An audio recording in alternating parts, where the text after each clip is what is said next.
tal amigos? Bienvenidos a Descifrando Laberintos, el podcast del doctor Mario Guzmán Sescos, profesor de psicología en Trinity Christian College en la ciudad de Chicago. Les doy la más cordial bienvenida.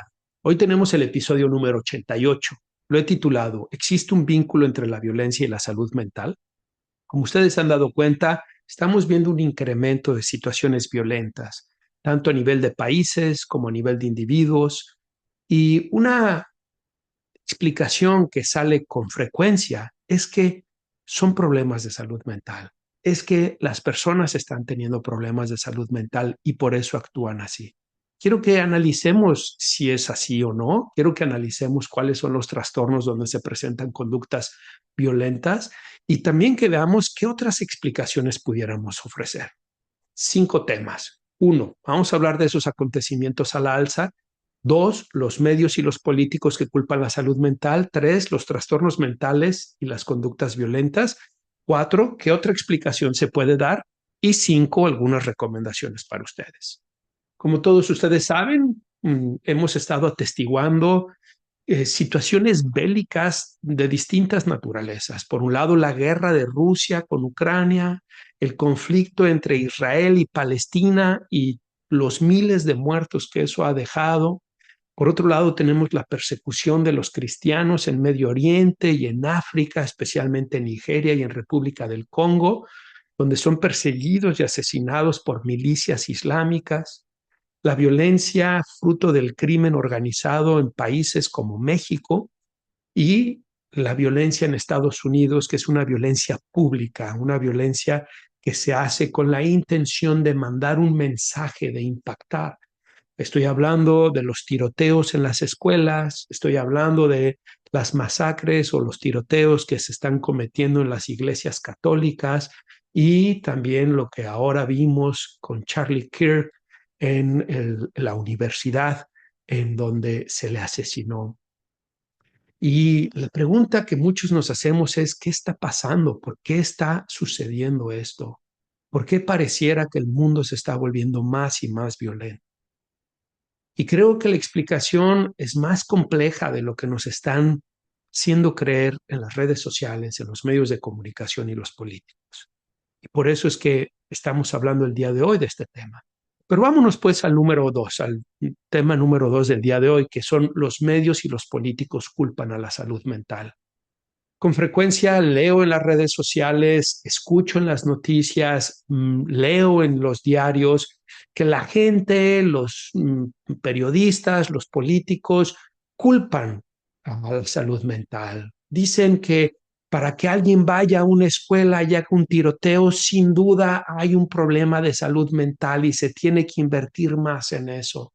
Para que alguien vaya a una iglesia católica y mate a los niños que estaban atendiendo misa y mande decenas más al hospital, de seguro hay un problema de salud pública, que lo que estamos atestiguando de las distintas formas de violencia es porque hay una sociedad enferma. Bueno, sí, sin duda, muchos de estos individuos están perturbados y también es verdad que nuestra sociedad eh, tiene muchas señales de enfermedad, ¿no?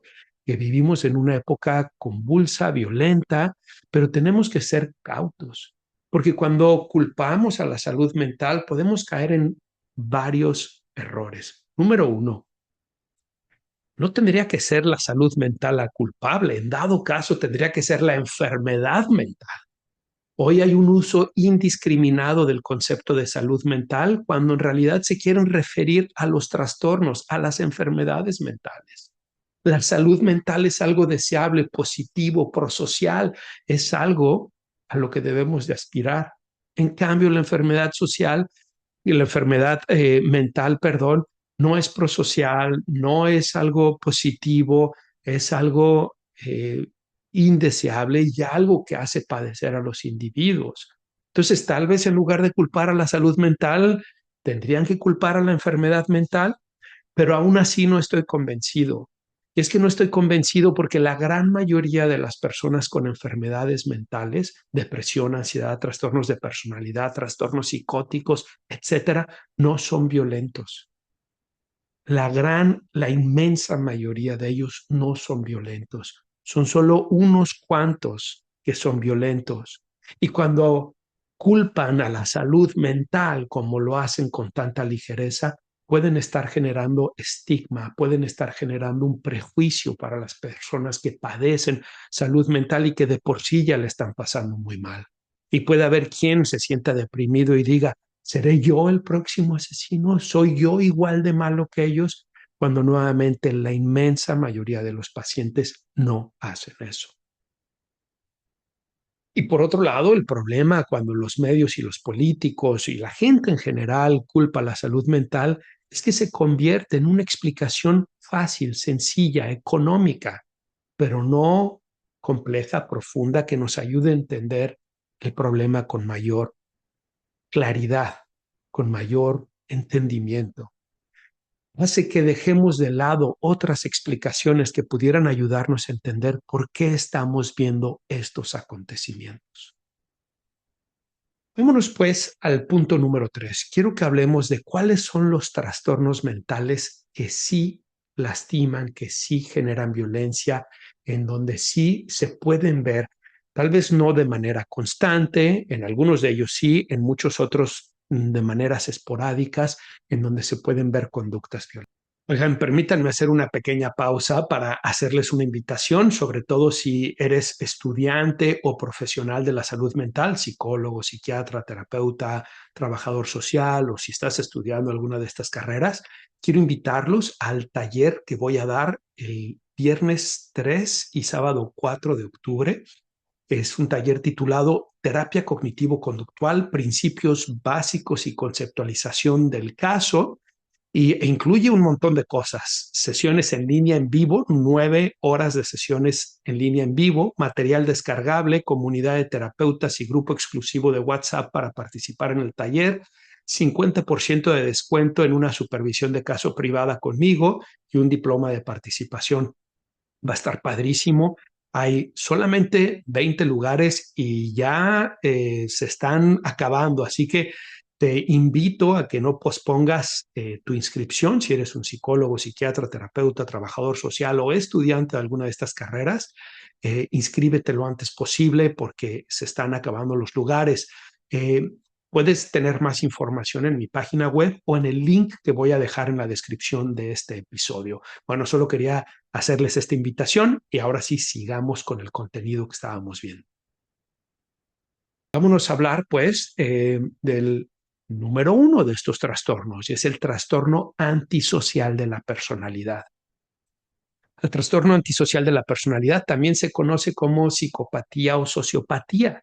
Es un trastorno que su característica es ir por encima de los derechos de los demás, manipular, sacar ventaja de los demás y en algunas ocasiones utilizar la violencia para obtener beneficios. Muchas de las personas que están en situación de cárcel son diagnosticados con el trastorno antisocial de la personalidad. Pero no todas las personas con trastorno antisocial de la personalidad van a cometer actos de violencia física.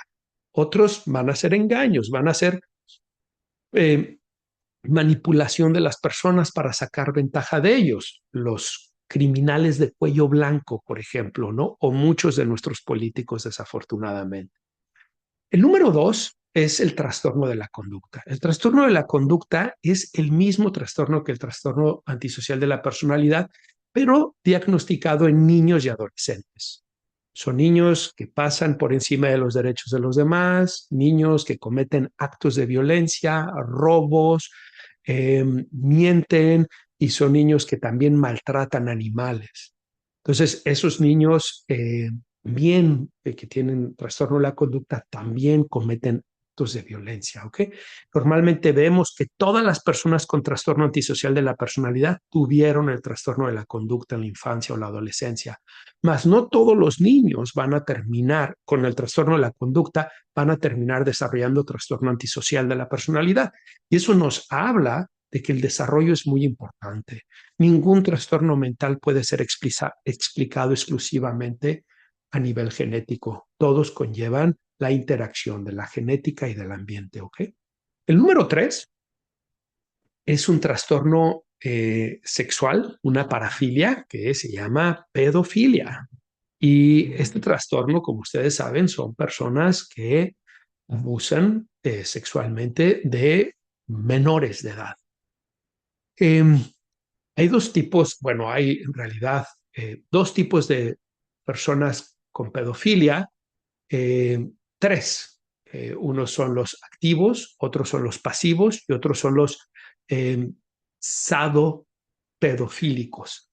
Eh, es decir, son sádicos en sus acciones. No voy a hablar mucho del tema porque no quiero ser gráfico con esto y además porque estoy preocupado de que YouTube no le vaya a gustar lo que estoy diciendo y me vaya a cancelar. Pero sin duda es otro trastorno donde se ejerce violencia hacia los niños en las situaciones de abuso sexual.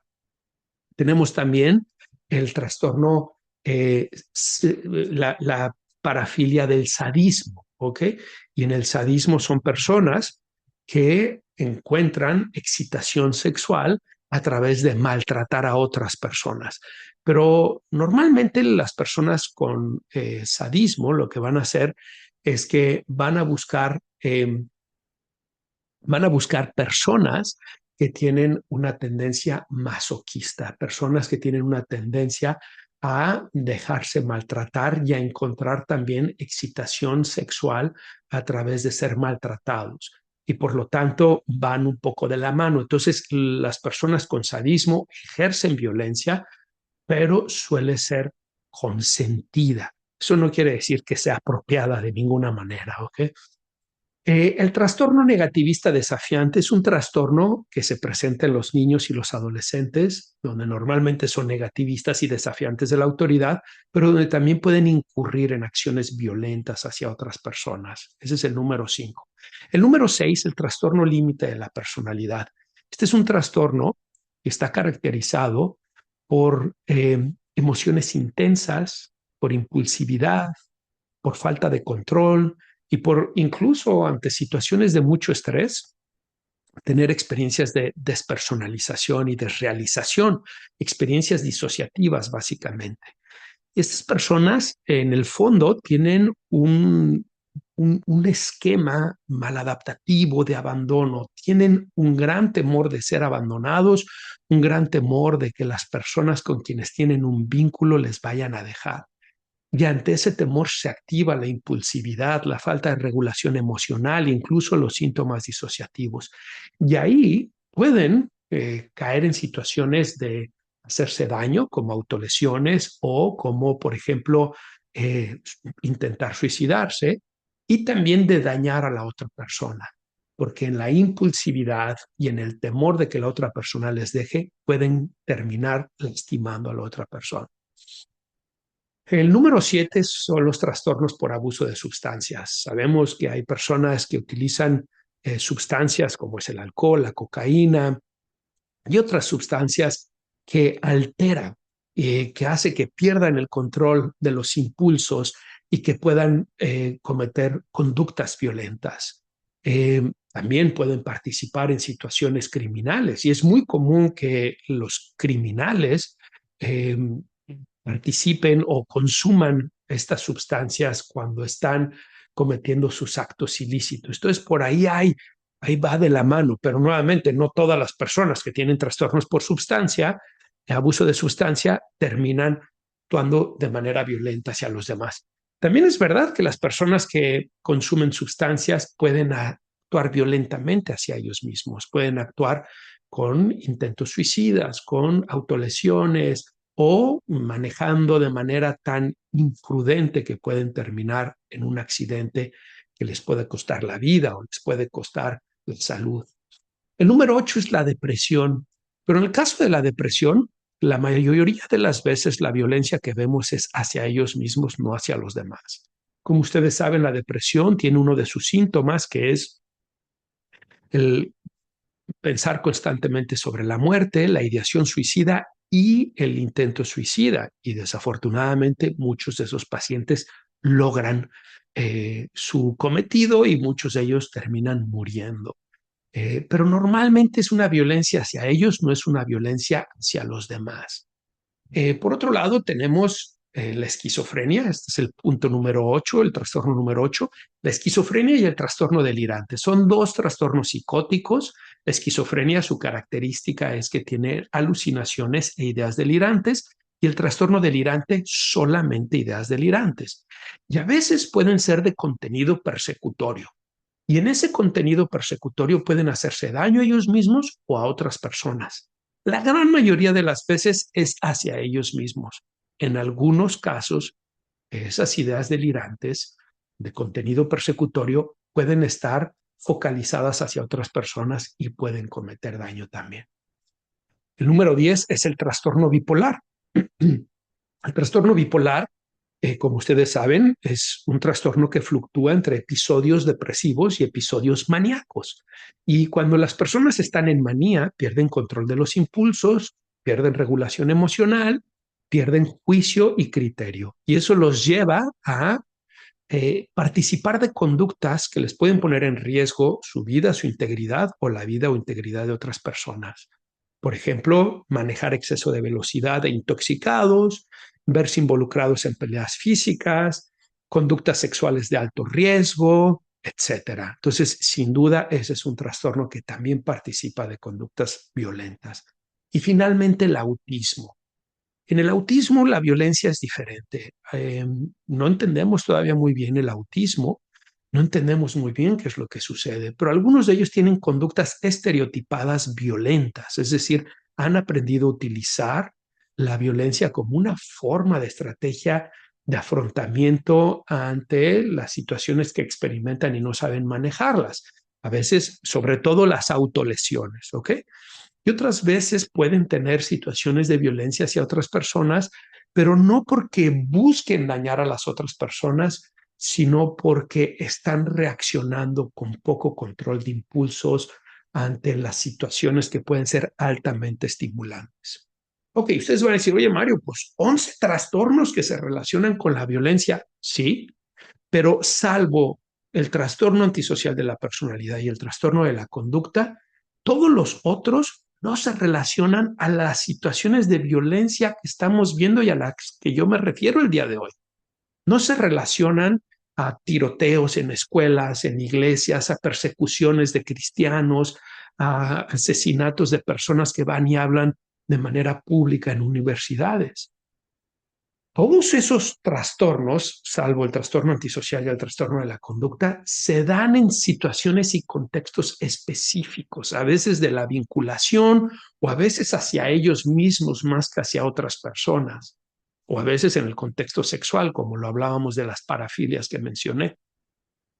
Pero el trastorno antisocial y el trastorno de la conducta sí son personas que pueden ser violentas intencionalmente hacia otros para obtener beneficios, cosas que ellos desean. Por eso es que es tan común que se les diagnostique en los centros penitenciarios, tanto en personas mayores, adultos, como en niños y adolescentes, ¿ok?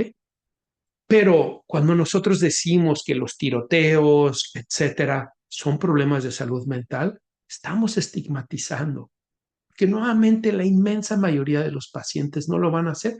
Ahorita les hablé de estos trastornos, pero tenemos 11 trastornos de la personalidad y solo uno utiliza la violencia física. Bueno, dos, si incluimos el trastorno límite.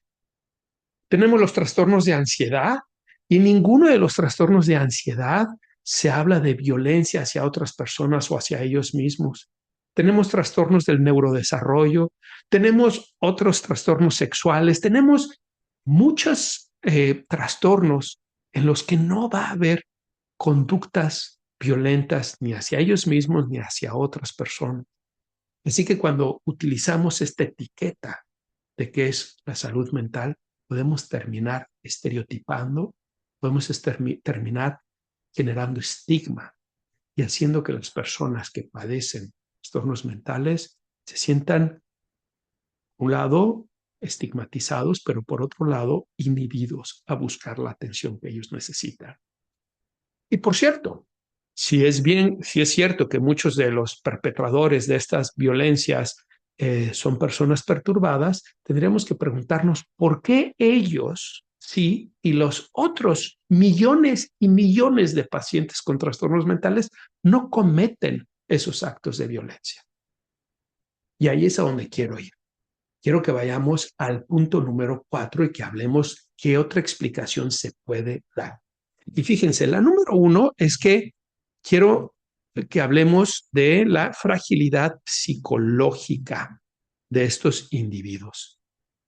Muchos de estos individuos sí tienen una fragilidad psicológica, sí tienen un trastorno mental, pero el trastorno en sí mismo no explica estas conductas. Tendríamos que preguntarnos qué los ha llevado. Sabemos a través de la investigación que si alguien crece en un contexto violento es más propicio a generar violencia. Pero también sabemos que la cosmovisión, la ideología, puede influir de manera especialmente importante en personas con fragilidad psicológica. Por ejemplo, muchos de los atentados que hemos estado viendo aquí en Estados Unidos han sido perpetrados recientemente por personas de izquierda. También las personas de la derecha cometen actos violentos, ¿ok? Pero los más recientes han sido personas de izquierda. Muchos de ellos incluso identificados con los colectivos LGBT y en particular algunos de ellos siendo transexuales. Por ejemplo, el chico que fue y disparó a la iglesia católica matando distintos niños y mandando a decenas de ellos al hospital, era un chico con disforia de género que se decía transgénero, que ahora cuando se ha leído el manifiesto que dejó, las notas que dejó, él mismo decía que se arrepentía de haber hecho toda la transición en la que estaba, que se había dejado lavar el cerebro, es lo que él decía. El asesino de Charlie Kirk es un joven que creció en una familia conservadora, pero que, según el gobernador de Utah, que es donde pasaron estos eventos, en los últimos años se había acercado más y más a la izquierda al punto de tener una pareja romántica transexual, viviendo con este transexual. Y entonces él le dijo que estaba cansado del discurso de odio de Charlie Kirk y que luego entonces por eso lo mató, ¿no? Y su discurso de odio era porque Charlie Kirk daba sus ideas acerca de la política, la religión, etcétera, ¿no? Yo me he quedado pensando en estos ejemplos que les estoy dando, que son sin duda motivados por una cosmovisión, una ideología política, ¿no? Eh, ¿Por qué ellos terminan haciendo estos actos de violencia? ¿Por qué otras personas que se identifican con esas ideologías, cosmovisiones, no terminan haciendo estos actos de violencia? Bueno, por la fragilidad psicológica de la que les hablaba.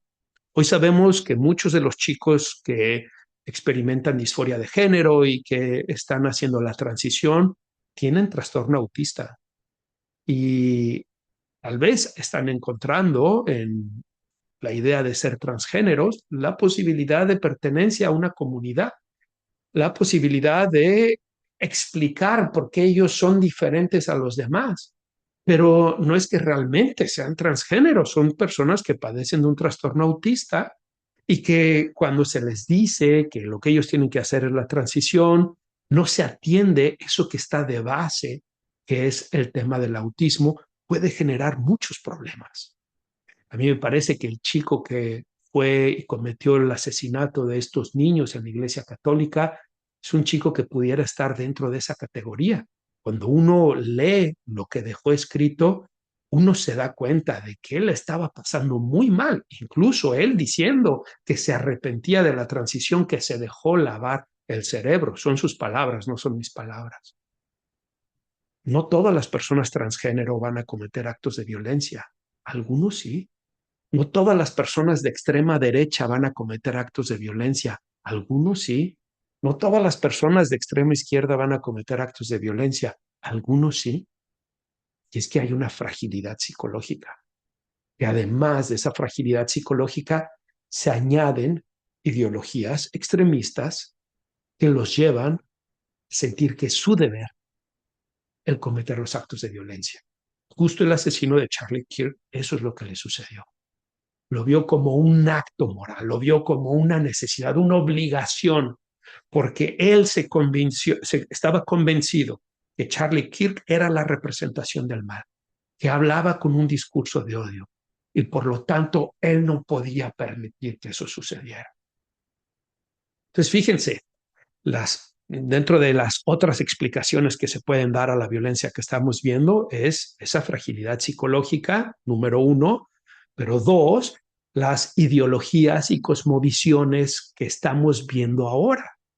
Y cuando se unen esas dos, pueden ayudarnos a explicar las situaciones que estamos viendo en los asesinatos, en las masacres públicas en Estados Unidos. Tal vez no necesariamente lo que está pasando con Rusia y con Israel, ¿verdad? Sin embargo, Rusia e Israel, dejemos a un lado la fragilidad psicológica, ellos tienen una cosmovisión y una ideología. Es evidente que Putin tiene una visión eh, de imperio, imperialista para Rusia y que quiere recuperar el glamour, la grandiosidad de la Rusia de antes, ¿no? Y para eso él pues ha ido construyendo un discurso, construyendo una ideología, construyendo una cosmovisión que ha ido transmitiendo a sus ciudadanos y que le justifica en sus acciones de ir ganando territorio, de ir negando la historia y el derecho de otras naciones, como es el caso de Ucrania. La situación de Israel y Palestina, y hay dos ideologías, dos cosmovisiones distintas con miles de años de conflicto. Empezó, si mal no recuerdo, este conflicto empieza en el siglo III, cuando el emperador de Roma decide cambiarle el nombre a, a la zona que antes existía en esa zona, o decide ponerle el nombre de Palestina eh, para generar una situación de oposición con los judíos. Jerusalén también le cambió el nombre, no recuerdo cómo le llamaba, ¿no? Pero desde entonces está ese conflicto, ¿no? Y hay dos cosmovisiones, dos ideologías distintas. Por un lado, Hamás diciendo que los judíos no pueden existir y que van a acabar con ellos. Y por otro lado, Israel diciendo que tienen el derecho de ir a destruir y defenderse y acabar prácticamente con toda esa zona, ¿no? Entonces, tenemos por un lado la fragilidad psicológica, tenemos por otro lado la cosmovisión y las ideologías. Eh, Tenemos ahí dentro de la cosmovisión y la ideología, quiero hacer hincapié en algo también. Estamos en una época de nihilismo, una época en donde nos han dicho que los seres humanos somos los que estamos ocasionando el cambio climático, que estamos sobrepoblados, que estamos extinguiendo las especies, que somos un cáncer para la naturaleza, que hay que acabar con los seres humanos en el vientre de su madre, hay que acabar con las personas mayores porque ya no producen. Hay una cosmovisión nihilista que nos dice que la vida no tiene sentido. Y no solamente eso, sino que además nosotros somos los culpables de las tragedias y del mal que existe en el mundo. Y eso está haciendo que más personas hoy sientan menos compasión y empatía por otros seres humanos. Es muy común escuchar a la gente decir que sienten más tristeza por un perro que por un niño en la calle. Esta cosmovisión donde le hemos quitado la dignidad al individuo, ya sea por el capitalismo que nos ve solamente como números y que nos ve solamente como profits, ¿no? Ganancias, o ya sea por el socialismo y el comunismo que nos ven solamente como medios de trabajo para sostener el Estado, o ya sea por las perspectivas, digamos, más radicales del feminismo, etcétera, del género, en donde nos dicen que nosotros el valor de nosotros no está en quién somos, sino en lo que la sociedad ha construido y que por lo tanto nosotros debemos de replantear esas construcciones sociales. Pero el valor no es el individuo, sino la construcción social y que cada uno puede hacer lo que le venga en gana, el relativismo como otra ideología donde nos dice que no hay verdades absolutas, que no existe tal cosa como la verdad, que tú tienes tu verdad, yo tengo mi verdad, y luego entonces si tu verdad no me gusta, pues ¿qué me impide a mí, verdad, ir y terminar contigo? O el ateísmo radical que nos dice que solamente somos resultado de polvo cósmico viajando a través del tiempo y del espacio, pero que no hay un más allá, que no hay un creador. Entonces, ¿qué nos hace especiales o diferentes a una cucaracha, no? Entonces, todas estas ideologías han venido generando un menguar en el sentido de la dignidad humana. Y cuando perdemos el sentido de la dignidad humana, ¿qué hay que nos detenga de cometer atrocidades? El capitalismo, el comunismo, el socialismo, los extremismos de género o de feminismo extremo o de ateísmo o de evolucionismo extremo, etcétera, han venido a reducirle, a menguar el sentido de dignidad humana. Y con ello, aquello que nos hacía respetar al otro por verlo con dignidad y no sobrepasar, se desvanece. Se desvanece para que sea un medio para alcanzar lo que quiero o para hacer algo que debemos de deshacernos porque ese otro representa mal. Es muy interesante cuando yo platico con algunas personas, comparten estas ideas, ven en los otros el problema, pero no en ellos. Por ejemplo, los de la sobrepoblación dicen, ¿para qué quieres tener más hijos si el mundo ya está sobrepoblado? Y digo, si está sobrepoblado, ¿por qué vamos a matar a los niños en lugar de los adultos? No hace sentido ni uno ni el otro, pero el problema lo ven en el otro. Los capitalistas ven el problema en los comunistas y los comunistas en el capitalista. Y estas ideologías y cosmovisiones han generado una división muy profunda, una división entre los otros y nosotros, ellos y nosotros, los buenos y los malos. Y una vez que tenemos eso, una vez que creemos en esa división de los otros y nosotros, los buenos y los malos, lo que sigue es un deber moral de acabar con los otros, de acabar con los malos. Ese es el peligro en el que nos encontramos en este momento. La explicación número 3 alternativa que quiero ofrecer son las estrategias políticas. Los políticos que ustedes ven en países como México, que no hay realmente una filosofía política, una ideología política, hay un pragmatismo radical político. Un día están en el PAN, un día en el PRI, un día en Morena, un día en, saltan de un lado a otro. Pero lo que hacen, y en México y en Estados Unidos y en todas partes, es que generan un discurso de confrontación, un discurso de enemistad, un discurso de tenemos que salvar la democracia, tenemos que salvar el país, tenemos que acabar con... Y entonces, claro, eso es una invitación a ver al otro como el enemigo y por lo tanto a justificar las acciones contra el otro. Aquí en Estados Unidos tengo 11 años viviendo y estoy cansado de escuchar a los de la izquierda decirles nazis a los de la derecha decirles comunistas a los de la izquierda, fascistas, unos les dicen fascistas a los otros dicen constantemente. Y claro, si el otro es Hitler, si el otro es un fascista, si el otro es un nazi, es mi responsabilidad moral acabar con él.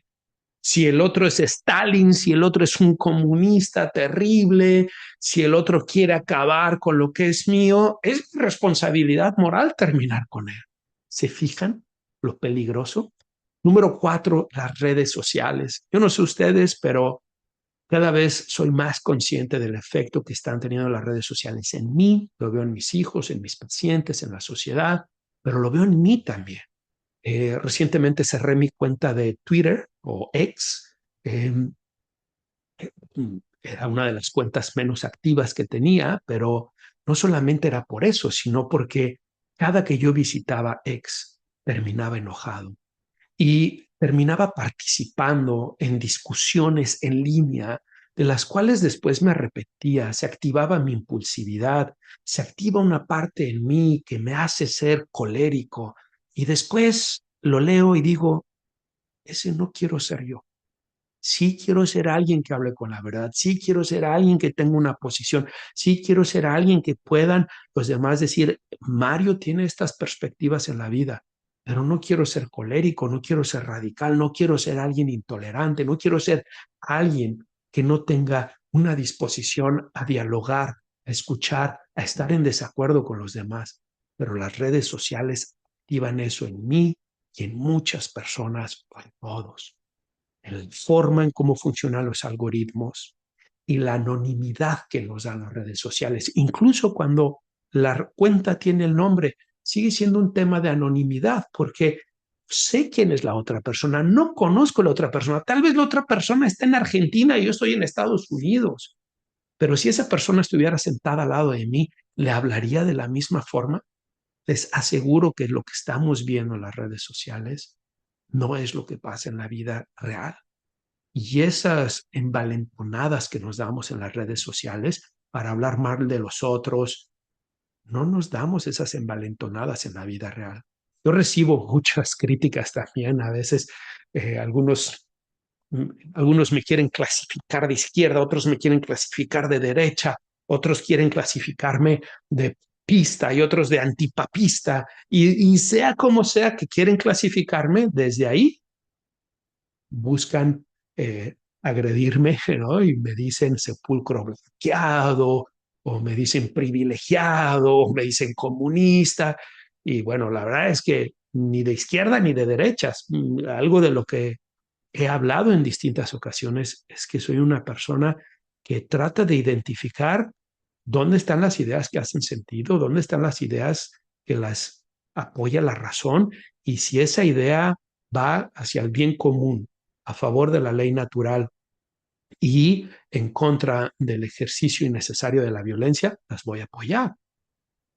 Pero las redes sociales están dividiendo más y más. No solo son las cosmovisiones y las ideologías, no solo son los políticos y sus estrategias, son los algoritmos, son los trolls y los bots en las redes sociales.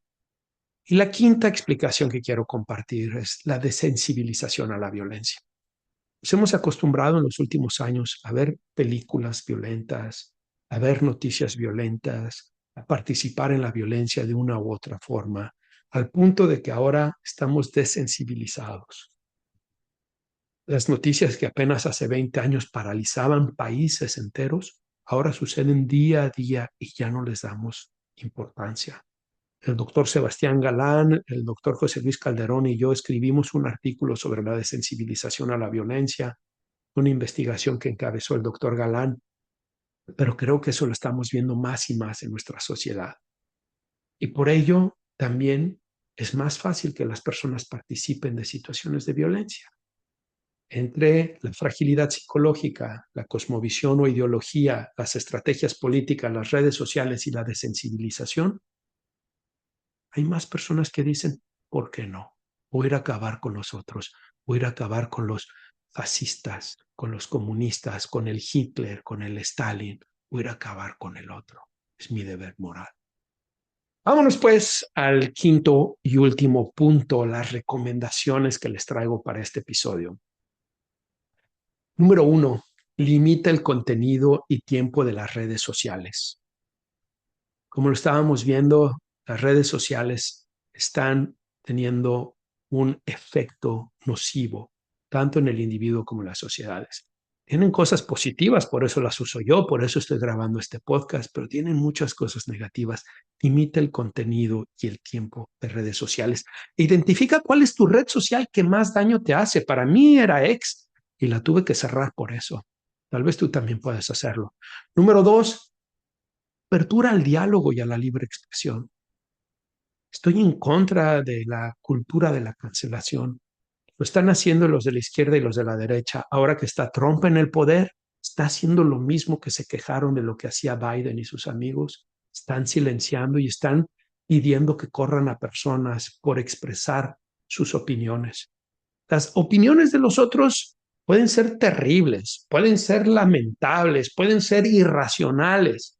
No todas las opiniones son válidas. Esa es otra mentira del relativismo cultural en el que estamos. No todas las opiniones son igualmente válidas, pero todas las opiniones deberían de tener el mismo derecho de ser expresadas, no de ser valoradas, no de ser seguidas, porque deberíamos de valorar y seguir solo aquellas que están fundamentadas en la razón, en la evidencia, en la ley natural, en el bien común.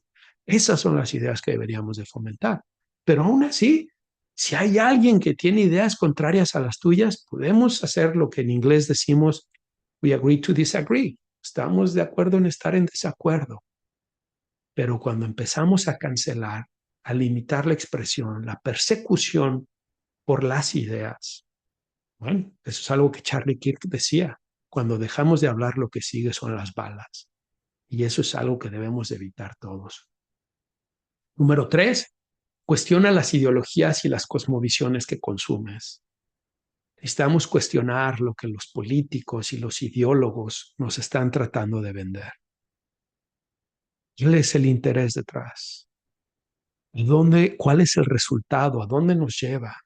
¿Realmente este nihilismo cultural en el que estamos viviendo es beneficioso para el individuo y es beneficioso para la cultura? ¿O por el contrario es autodestructivo? Y finalmente, quiero invitarte a replantearte el concepto de diversidad. En nuestra sociedad se habla mucho de diversidad sexual, de diversidad racial, pero se habla poco de diversidad del pensamiento. Ese es la diversidad más importante de todas, que la gente pueda pensar por sí mismos, que podamos tener pensamiento crítico y que podamos saber que existen distintas opiniones, que podemos no estar de acuerdo, que podemos considerarlas de ninguna utilidad, irracionales, subjetivas, lo que ustedes quieran, pero que al mismo tiempo tienen derecho de existir. Y podemos escucharlas y tal vez podemos aprender algo. Estoy seguro que podemos aprender mucho de aquel que piensa distinto de nosotros. O aprendemos que reafirmamos nuestra posición después de escucharle y decirle, no, no me convenció, sigo en mi posición. O aprendemos a flexibilizar nuestra posición y decir, hay cosas que tal vez yo estaba viéndolas mal, tal vez de manera radical, y flexibilizarlas. O podemos aprender y decir, estaba equivocado. Y gracias a lo que esta persona me está diciendo, ahora lo veo diferente. Marco Aurelio siempre en su libro de meditaciones hablaba de eso, ¿no? Trata a los demás como si tienes algo que aprender de ellos. Y eso es lo que quiero invitarles. Bueno, ¿qué opinan ustedes? ¿Qué les pareció este episodio sobre la violencia y la salud mental y si existe o no un vínculo? ¿Qué opinan ustedes de que los medios de comunicación y los políticos culpen la salud mental para todo? ¿Qué opinan de estas otras explicaciones que yo les estaba dando, que les decía rápidamente, se las recuerdo, la fragilidad psicológica, la cosmovisión y la ideología, las estrategias políticas, las redes sociales y la desensibilización a la violencia? ¿Qué opinan ustedes?